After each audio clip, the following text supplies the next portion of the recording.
My son said, "Don't expect a dime from Dad's $92.00 At the will reading, he turned pale when he heard my name. She's still breathing? Thought she'd be gone by now. Maybe we should check her pulse while reading. That was the first thing I heard when I came downstairs, still wearing black, still smelling faintly of the roses from my husband's funeral. They had barely tossed the last shovel of earth before the family gathered back at the estate, not for mourning, not for memories, but for the feast and the fortune. The hallway buzzed with voices, laughter, and the soft thump of shoes marching through what used to be my sanctuary. I stood at the foot of the stairs, gripping the banister my husband once polished by hand, and watched them divide up my life like vultures around a carcass. "This one's mine." My grandson slapped a neon green sticky note onto the grandfather clock, then the leather armchair, then the cabinet with our wedding china. He moved like a man in a showroom, claiming prizes he hadn't earned. His sister pointed her phone at the wall, an app open with blueprints and measuring lines. "We'll remodel this once she's out," she said to no one in particular. "Spa room maybe, definitely better lighting." I kept standing there. No one offered a chair. No one paused. Instead, my daughter-in-law appeared with a tray of champagne flutes. "We're celebrating Dad's legacy," she said cheerfully. "He built an empire, and now we get to carry it forward." "And clean out the ghosts," someone muttered. Laughter erupted. My chair at the dining table was gone, replaced with a folding one, dragged in from the garage. One leg wobbled, no cushion. They pointed me toward the mudroom instead. "You'll be more comfortable there, away from the noise." I sat in silence, facing a mop bucket and a broken broom, with a paper plate of dry chicken and overcooked potatoes. No one noticed. No one looked. From the other room, I could hear them. "This house smells like mothballs and death," said one voice. "Let's strip the wallpaper and gut the kitchen." My grandson peeled off a bright orange sticker and slapped it onto the sideboard beside me. "This one's mine," he said, grinning as if he'd won a prize at the fair. His sister walked in with her phone open, using some kind of room-scanning app. "We'll remodel this once she's out," she said, turning slowly in place. "Spa room, maybe, or a wine-tasting nook." They didn't whisper. They didn't even glance at me. I sat very still, holding my tea with two hands so it wouldn't shake. "Dad said she'd die before him," came another. "Guess that was his only mistake." "She built soup, he built an empire," someone added, and the laughter grew louder. "Let her rot with the memories," a cousin sneered. "She doesn't even know what year it is." "Can we keep her pension checks if we forward her mail for a bit?" my granddaughter joked. "God, she's half dead already," her brother said. "Let's just give her the garden shed and be done with it." I took a bite of cold chicken. It tasted like chalk. I swallowed it anyway. I didn't speak. I didn't argue. But I reached into my sweater pocket and felt the crisp edges of the document I had kept safe for years, a bank memorandum, signed and notarized, dated 15 years ago. It declared me as co-founder and early investor in the family trust. My name was there, inked in blue, not black, the kind of detail that matters in court. They didn't know, they never asked. Back then, when the company was drowning and bankruptcy loomed like a shadow, it wasn't lawyers or accountants that saved it. It was me. I sold every piece of heirloom jewelry I owned, my mother's emerald necklace, my wedding bangles, even the brooch I wore at our engagement party. I didn't tell anyone. I just wired the money and whispered to my husband, "Use it, but don't ever let them know it came from me." He didn't. Until now. I heard my son's voice in the next room. "We'll get the lake house. The boat's already under my name anyway." "The Lexus is mine," someone else called. "Dad said I could have it last Christmas." "I want the Hermes scarves," the youngest said. "Even if they're hers, she's not using them." More laughter. They were dividing up my skin while I was still breathing inside it. One of them walked into the mudroom, looked surprised to see me still sitting there, and said casually, "There's bottled water in the garage fridge. Maybe grab one? You look pale." Then he left, not waiting for an answer. I stayed seated for another hour while they picked apart the art, the land, the memories. Someone even started dragging suitcases upstairs, claiming the master bedroom for the weekend. One of the girls asked if they could paint it pink. At some point, the champagne ran out and the music turned off. But the smell of greed still lingered, thicker than the dust on the drapes. I rose slowly, my knees ached. I steadied myself on the edge of the sink and looked out the small window above it. The roses my husband planted along the driveway were starting to wilt. No one had watered them in days. I wondered if anyone even noticed. I walked back into the house, not that anyone asked where I had been. My footsteps were light, like the ghost they believed I already was. But I was not done, not yet. I clutched the paper in my pocket, warm now from the heat of my palm. Let them drink, let them decorate, let them joke. The reading of the will was coming, and I had a pulse. A loud, steady, undeniable one. They look at me now like I'm a burden, a ghost, a shadow in their perfect story of success. But there's a chapter they erased because it didn't fit their version, the one where I saved everything and no one ever knew. 15 years ago, the company was crumbling. I remember the way my husband came home late, tie loosened, hands trembling, silence heavier than words. He didn't need to tell me. The bank had called. The numbers didn't lie. They were on the verge of losing everything, the clients, the contracts, even the house. We just need one deal, he said, eyes fixed on the fireplace like he could burn the shame out of himself. Just one. If we can close with those investors in New York, it'll turn around. But there was a problem. To lock in the deal, he needed collateral, money he didn't have, and pride he refused to put aside. So I made a choice. That night, while he slept, I took out the velvet box from the back of the drawer. Inside were the last pieces of my dowry, the diamond earrings from our wedding night, the emerald ring passed down from my mother, the heavy gold bangles I wore when I first came to this house as a bride. Every memory had weight, and I sold them all, quietly, without asking, without telling. I wired the funds directly to the company's escrow account the next morning and told him only one thing: use it. Don't let them see you fall. He didn't ask where the money came from. He didn't want to know. That was his way, strong on the outside, silent on the inside. And I stayed behind the curtain. The deal closed 2 days later. The investors signed. The company lived. They called him visionary. They called him a self-made miracle. They never called me. But that wasn't the part that hurt the most. A month later, I saw the new branding materials.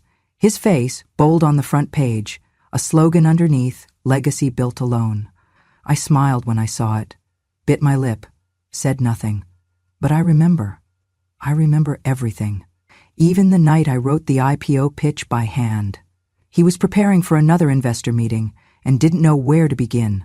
The market was shifting, the industry was changing, and he was still pitching like it was 1995. So after everyone went to bed, I sat at the kitchen table with a cup of chamomile and started to write. I outlined a multi-phase expansion strategy based on emerging trends, projected shareholder value, and a scalable growth model tied to supply chain reform. I had done it before, in another life, before marriage, before babies, before the business card that said, homemaker. That night, I signed the document with a name no one would recognize, a pen name, something harmless, something clean. And the next morning I sealed it in an envelope, stamped it, and mailed it to the office. No return address, just his name and the company's. He received it 2 days later. At dinner that night, he mentioned a strange proposal someone had sent anonymously. It's brilliant, he said, laughing. Even the handwriting looks familiar, like yours. I shrugged and kept stirring the soup. That proposal became the foundation of their IPO launch 6 months later. It brought in over $40 million, 0 cents in new investments. They hung a plaque in the lobby, inspired by ingenuity. His ingenuity. But I didn't mind, not then. I told myself the family needed one hero, and it was better to let him be it. It's funny, the way women are taught to disappear gracefully, to take pride in being the spine while someone else gets the face. We're told that quiet loyalty is noble, that sacrifice is strength. But silence, too long, becomes erasure. And now they walk through my house, taping their names onto furniture, speaking of legacy like I was never part of it. Now they laugh at my memory, question my mind, mock my usefulness. They don't know what I gave, what I built, what I hid. There's a folder upstairs in my closet, beneath the linens no one ever touches. Inside is the original draft of that proposal, ink slightly smudged from a night of restless hands. My pen name in the corner, folded next to it is a letter from the patent office, one that ties the pitch strategy to a registered idea. registered not under the company, but under me. I never cash the royalty checks. They come quarterly, have for years. I never needed the money. I needed the quiet. I needed the dignity of knowing what I had done, even if no one else did. But now? Now, they've drawn a line in the sand. They fed me shame. They stripped me of memory. They called me dead while I still breathed. So I've opened the folder again. I've spoken to the lawyer. I've hired the handwriting analyst. I've documented everything, not for revenge, not even for justice, but for truth. Because when they sit in that room and the will is read, and they hear my name tied not just to the trust, but to the legacy they thought was theirs alone, there will be silence. For once, I will be loud, and not one of them will be able to erase me again. They didn't even look me in the eyes when they did it. It was a Tuesday, 5 days after the funeral. The house still smelled faintly of lilies and pine from the casket spray. Someone had left the condolence cards on the piano, unopened, as if even grief was too inconvenient to process. But their energy had shifted. The mourning was over. Now came the sorting, the claiming, the clearing. And the clearing began with me. "We've decided it's best," Clarissa said, not bothering to lower her voice. "She can move to the small room downstairs." I blinked. "The laundry room?" "Technically, it's a utility space," she corrected, with a tight smile. "But there's room for a cot." My bedroom, our bedroom, was already gone. I could hear the laughter upstairs, drawers pulled open, closet doors creaking. Someone was rolling a suitcase down the hallway. My perfume bottles, my silk scarves, my books, they were being packed into cardboard boxes. Not carefully, not lovingly, just removed. I shuffled slowly toward the stairs, only to see a label stuck to one of the boxes. Donation. Another. Outdated. A third. Old lady junk. They didn't even have the decency to hide the labels. Clarissa's husband, my son's son, was holding a clipboard and gesturing toward furniture like a man directing a moving company. "That end table's perfect for the cabin," he said to his wife. "Put a sticker on it." A neon pink post-it note appeared like a bruise on the oak surface. "This one's mine." I watched as my memory was claimed, piece by piece. The wedding china, the rocking chair where I nursed my son through croup. Even the old record player, the one we'd danced to during blackouts, was now marked with the same cheerful tag. Clarissa turned to me with that sharp, polished smile she wore like armor. "She doesn't need a room," she said to the group, "just a bed, until she's gone." A few awkward chuckles followed. No one said anything. One of the younger boys, Ethan, I think, though I can't keep track anymore, whispered something as he passed by the kitchen door. "If we keep her address, we can still cash her pension checks." They laughed at that one. I didn't. I simply walked, slowly, knees stiff, to what used to be the laundry room. It smelled like bleach and mildew. A single bare bulb flickered overhead. There was a plastic mop bucket in one corner and a rusted utility sink. A cot had been pushed against the wall. No sheets, just an old moving blanket. That was to be my room. My suitcase had already been placed beside it. A dented thermos. A framed photo, cracked in the corner, sat on top. I picked it up. It was from our 30th anniversary.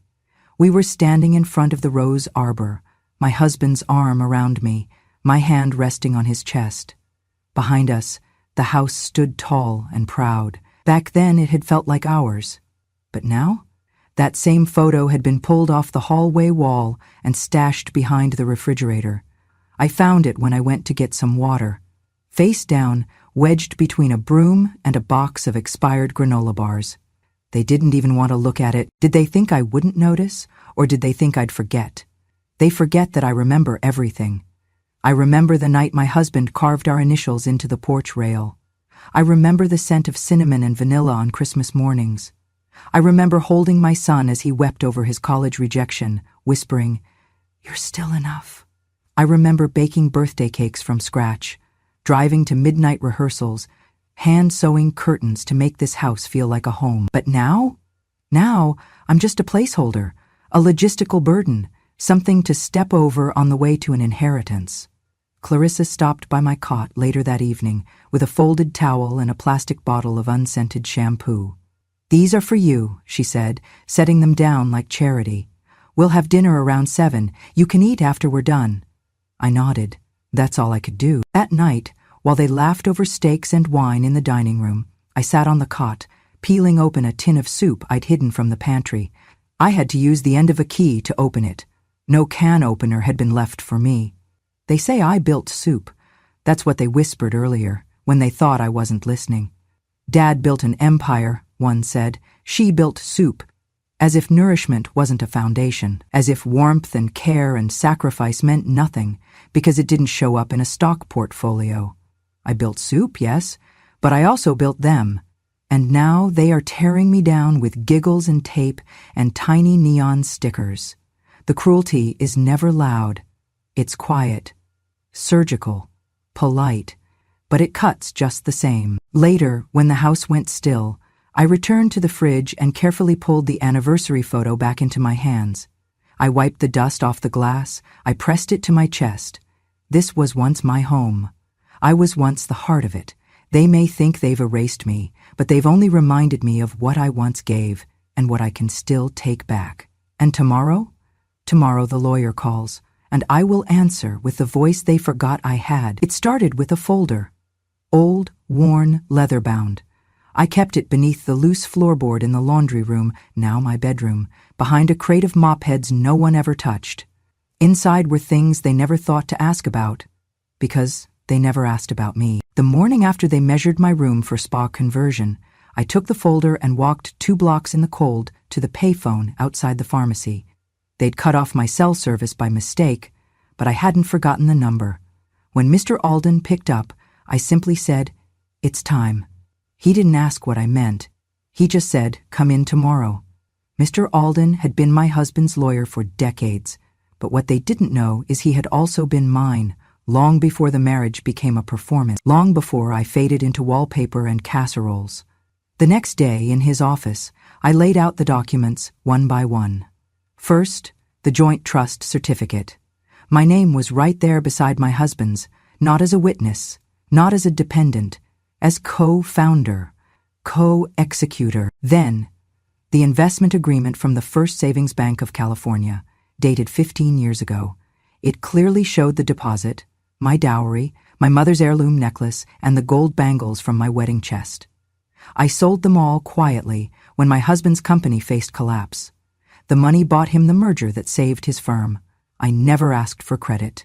I only asked for him to survive it.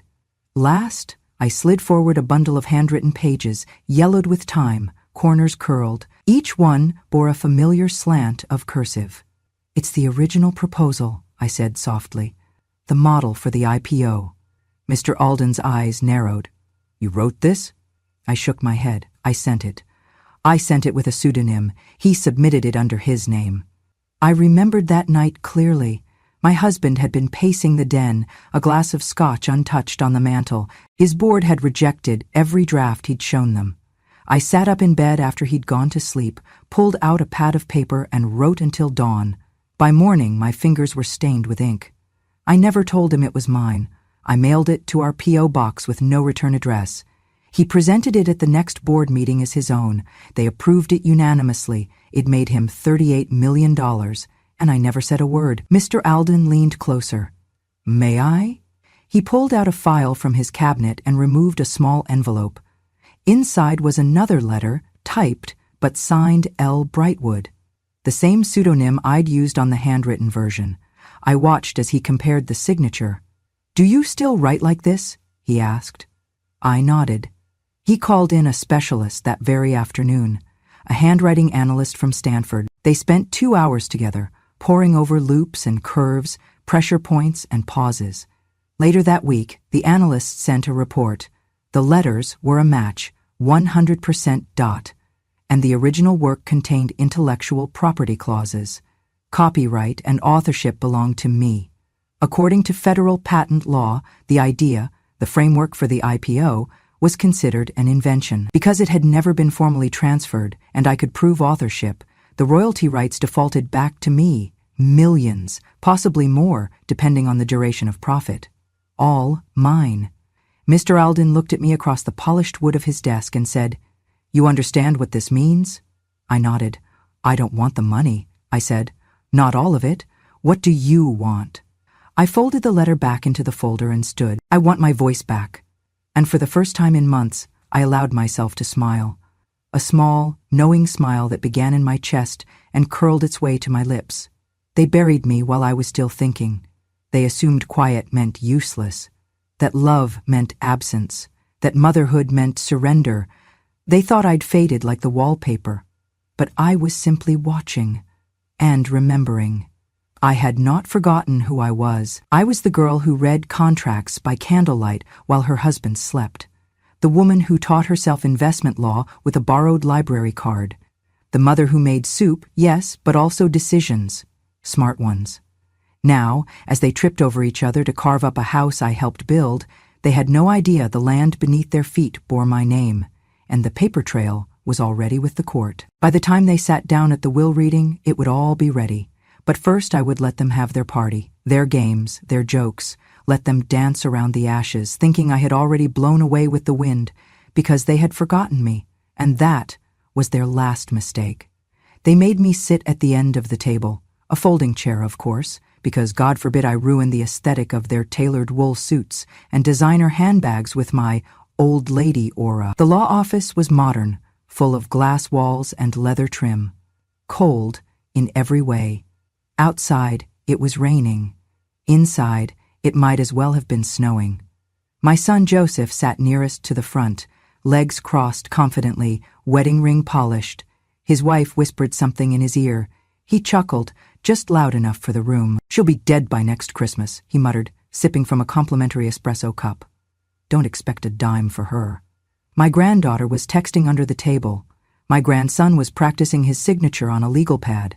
None of them looked at me. Mr. Alden walked in, briefcase in hand, and everyone straightened. He always carried the air of finality with him, a man whose voice usually meant the end of a question. "Thank you all for being here," he began. "Today we are here to execute the final wishes of Mr. Harold Brightwood, as stated in his legally binding revised will." No one noticed the slight emphasis on the word revised. A few folders were passed out, some pages were turned, and then Mr. Alden reached into his case and removed a small silver voice recorder. He clicked it on. My husband's voice filled the room. Slower than I remembered, more tired, but clear, calm, measured.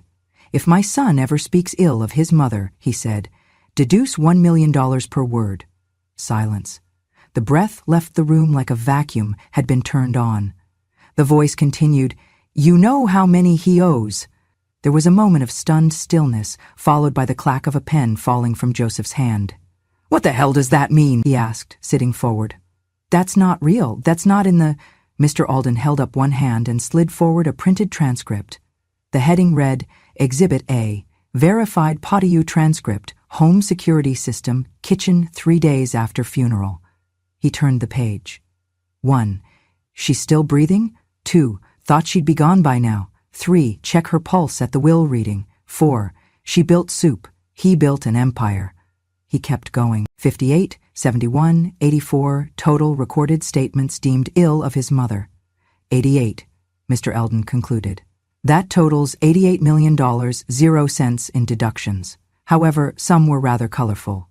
The remaining $3,996,200, 0 cents, were subtracted as discretionary penalty, as per Clause 14C in Mr. Brightwood's addendum. He turned the final page. Remaining inheritance for Mr. Joseph Brightwood, $3,800, 0 cents. Joseph leapt from his seat. "This is insane! You can't do this! That woman, she's been a drain for years. Dad wouldn't—" "He would," I said quietly. It was the first time I'd spoken all morning. Everyone turned. My voice wasn't loud, but it didn't need to be. Mr. Alden continued, calm as ever. "Now, as for the primary beneficiary of the trust, the copyrights and remaining estate assets, Harold Brightwood has left them to his wife, Eleanor Brightwood." He handed me the folder. It was heavier than I expected. Inside were the deeds, the portfolio transfers, the rights to the intellectual property tied to the IPO model. A second folder, smaller, held a deed to an apartment in Paris, and a letter, handwritten, my husband's. "Forgive me for the years I let your light stay hidden. I never forgot. I only hoped someday they would see what I did. If they couldn't, then let this speak louder than I ever could. You built this with me. Now let the world know your name." Joseph stood frozen, face white. His wife began dialing someone. Probably a lawyer, a therapist, a priest. I looked around at the room full of people who had practiced their victory speeches on the drive over, and I said nothing. Because justice doesn't require noise. It just needs truth. I gathered my coat. It was the same old beige one they'd called depressing last Christmas. I walked slowly past Joseph, whose hand was clenched into a fist on the polished table. As I passed the coat rack, I turned to Mr. Alden. "Will that be all?" He nodded. "Enjoy Paris." And I did, but not before turning back to the family I had fed, clothed, shielded, and finally outlived. "You buried me while I was still thinking," I said, steady. Too bad I had one more idea left. The silence after the will reading wasn't just awkward, it was bone deep, but I wasn't done. Mr. Alden knew that. He motioned for the second envelope. "This," he said, unfolding the packet with gloved care, "pertains to an intellectual property matter not previously disclosed to the family." He laid a series of documents before the room. 15 years ago, shortly before Brightwood Industries avoided bankruptcy through a game-changing IPO strategy, an anonymous proposal was submitted by mail. The model presented in that proposal became the blueprint for the company's public offering. He turned to page 2. This patent was formally filed under a pseudonym, E.B. Sinclair, at the time assumed to be a consultant or anonymous strategist. Joseph raised an eyebrow. "What does this have to do with anything? It was Dad's company, his plan." Mr. Alden calmly flipped to the third page. "It has everything to do with this, Mr. Brightwood, because we recently concluded forensic analysis on the original drafts of that proposal, including ink composition, handwriting comparison, and timing of postal submission." He slid a certificate across the table. "The pseudonym was hers," he said, pointing to me. "Your mother, Eleanor Brightwood." Gasps. Even the air in the room seemed to hesitate. "This," he continued, holding up a framed certificate, "is the formal recognition of Eleanor Brightwood as sole intellectual contributor to Patent 1, 2,294,157B, also known as the Brightwood Stabilization Model. The patent now yields residuals through multiple licensing streams, amounting to $9,400,000 annually." Joseph's wife clutched her scarf. "Catherine, my granddaughter, dropped her phone, but," Joseph stammered, "she made soup, she mended socks, and—" Mr. Alden allowed himself the faintest of smiles. "Yes. And she saved your father's legacy." He pulled a folded letter from a separate envelope, slightly aged but still crisp. "Before his passing, Mr. Brightwood left this personal note, sealed and notarized." He cleared his throat and read aloud. "She found the cure before the world knew it was broken. She kept quiet because she loved me. I asked her to let me take the credit because the board wouldn't follow a woman. But I knew. I always knew. This company is her mind on paper." A sharp breath from the back of the room, the kind that belongs to someone realizing everything they thought they knew has cracked like old glass. Joseph muttered something under his breath. "What was that?" I asked, meeting his eyes. He looked up, finally looked at me. "I didn't know," he said, voice quieter. "I didn't know it was you." I didn't answer, because I'd spent years erasing my name so his father could be seen as whole. I'd kept my name off the plaque. I'd burned the drafts. I'd even mailed the final model from a different zip code. But I hadn't forgotten. Mr. Alden passed the room one last page. A ledger of every quarterly payout the patent had earned since inception, all signed to a holding trust, untouched, waiting. "For you," he said, handing me a black folder with gold trim. "It's yours now." Catherine spoke up, her voice strangely small. "So we were living off her mind all along?" No one replied. They were all too busy staring at their reflections in the glass walls, wondering how they missed the most important mind in the house because it was wrapped in an apron. I stood. They didn't stop me. Not this time. "I drew the map," I said quietly, buttoning my coat, "and you all thought it appeared by accident." No one moved as I left. The same woman who'd once been dismissed as furniture, as fading wallpaper, had just reminded them that empires rise on the backs of women too smart to be seen and too strong to be erased. They were given 48 hours. That's what the letter said, signed by the executor, stamped by the court. A legal deadline for the ungrateful to vanish from the house they once trampled. By morning, the packing began. Boxes thudded down the hallway. Laughter, for once, was gone. Catherine didn't say a word. Her eyes were red, but her hands moved fast, sweeping jewelry into velvet cases that didn't belong to her anymore. Joseph tried, "Please, Mom." That's all he could manage before his voice broke. I looked at him, this man who once sat on my lap to read the cereal box, who used to hold my hand during storms, now reduced to a trembling shadow asking for a second chance. I didn't cry, I'd done enough of that. I simply said, "You spoke first." The will simply listened. He slumped back, as if the truth had struck him harder than any slap. Outside the kitchen, I heard his wife shrieking, "You're heartless! She's heartless!" I stepped into the doorway. "No," I said, "I gave you a house. You gave me hell." She opened her mouth again, but I was done giving her my ears. I walked through the home slowly, gently, as if reintroducing myself to something sacred. The hallway still smelled faintly of old lemons and sunlight, but it was no longer cluttered with arrogance. I passed by the guest room, now emptied of its spa room fantasies and Pinterest plans. The little sticker on the vanity mirror caught my eye. "This one's mine." I peeled it off, folded it once, and tossed it into the trash. Room by room, I gathered them all. The blue one on the antique dresser, the yellow one on the armchair with my husband's initials, even the green one on the silver frame of our wedding photo. "This one's mine," they had said.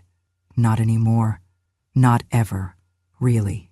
They just thought kindness was consent. In the dining room, where laughter once lived, I paused by the grand piano. Someone had placed a sticker there, too. I closed the lid gently. "That one was always his," I whispered, "and he gave it to no one." The house felt still, not empty, just clean, as though it had been holding its breath for too long and now could finally exhale. Outside, I stepped onto the back porch. The roses were gone, uprooted last summer for a wine-tasting corner, but the pomegranate tree still stood crooked beside the window, its roots stubborn, its bark split from too many summers. And there, near the base, was the little rose bush I'd planted when Joseph turned 5. Just one brittle stem remained. Thorns bare, leaves curled, forgotten. I knelt down, knees against the cool tile. The ground was dry, bone dry. I fetched the watering can from behind the shed, half-rusted, but still useful. I poured slowly, listening to the soil drink. As the water sank in, I whispered, "We bloom again." Because we would. Not because they believed it, but because I never stopped tending the roots. The wind picked up then, brushing across the porch, carrying with it a strange silence, the kind that comes after a house has been reclaimed. This house wasn't haunted anymore. It was mine. I sold the house the following spring. Not out of anger, not for revenge, just because it no longer felt like mine. Some places collect too much noise, and no amount of dusting can quiet what's been said inside the walls. With the sale finalized, I moved into a small penthouse near the sea in Santa Barbara, the kind of place with wide windows, white curtains, and the hush of waves always just a breath away. No squeaky stairs, no whispers behind doors, no stickers claiming what never belonged to them.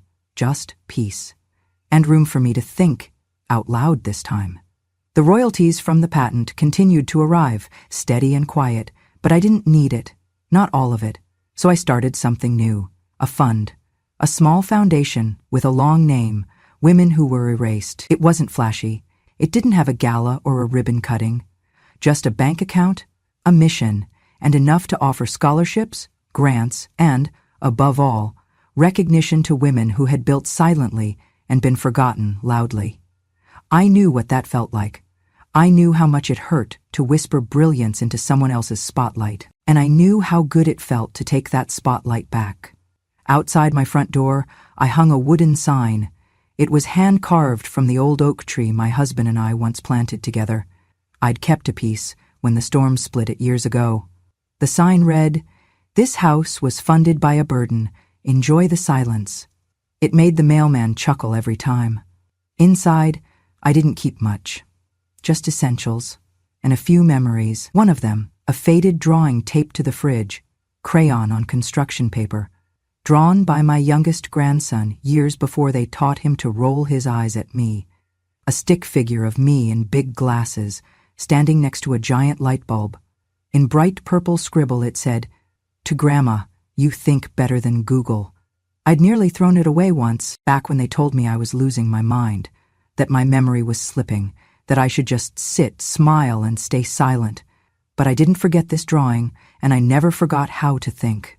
They had buried me in assumptions, old, tired, fading, irrelevant. But I wasn't any of those things. I was patient. I was watching. I was remembering what they wanted erased, and most importantly, I was still thinking because I never stopped. They thought I was fading, but I was just waiting for the right moment to think out loud. If you've ever felt overlooked, underestimated, or pushed aside, just remember, your story isn't over until you decide it is. She was more than a mother, more than a wife, more than a woman in the background. She was the mind that built the map, and when they erased her, she rewrote the ending. If this story moved you, imagine how many others are still waiting to be heard. Subscribe to Grandma True Stories for more real tales of strength, justice, and the women who refuse to disappear quietly. Because silence may be golden, but truth, that's priceless.